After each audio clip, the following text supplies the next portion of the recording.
કમંડ આપીને વિજય બનાવજો.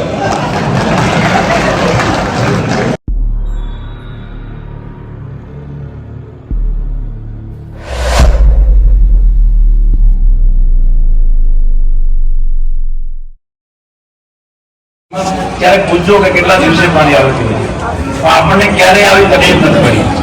રોડ રસ્તા હોય, સફાઈની કામગીરી જે છે ને એ બેસ્ટ, સૌથી બેસ્ટ છે.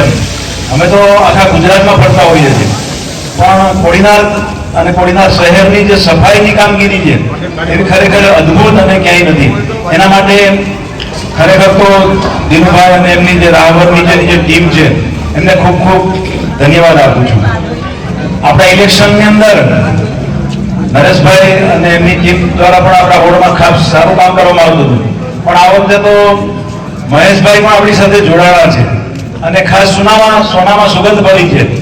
અને આપણે વિજય તો નિશ્ચિત જ છે, આપણો ભાજપ ભારતીય જનતા પાર્ટીનો વિજય નિશ્ચિત છે, પણ વધુમાં વધુ મતોથી આપણા ઉમેદવારો 4 ઉમેદવારો જીતે. એટલે આપ સૌને ખાસ આગ્રહભરી વિનંતી કરું છું અને આપ સૌના વતી હું દિનુભાઈ ડોક્ટર પ્રદ્યુમન સાહેબને ખાતરી આપું છું કે દિનુભાઈ આ વોર્ડમાં અમે આ વખતે સૌથી વધુમાં વધુ લીડથી અમારા 4 ઉમેદવારોને જીતાડીશું. અસ્તુ, થેન્ક યુ, આભાર. ત્યારબાદ હું નરેશભાઈને આપીને વિનંતી કરીશ કે તેઓ વેરાવળથી ખાસ પધારેલા આપણા શ્રી કિશોરભાઈ કોહાણાનું પુષ્પગુચ્છ આપી સ્વાગત કરે.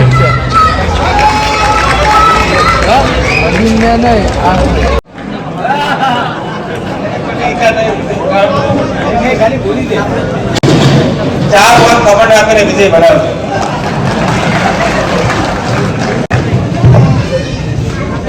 जुगनुओं को लगता है कि उन्होंने सूरज को कैद कर लिया, जुगनुओं के शहर में कभी सूरज उगा ही नहीं. હું પ્રતિબંધભાઈ વાજાને વિનંતી કરીશ કે તેઓ આજની સભાને સંબોધે.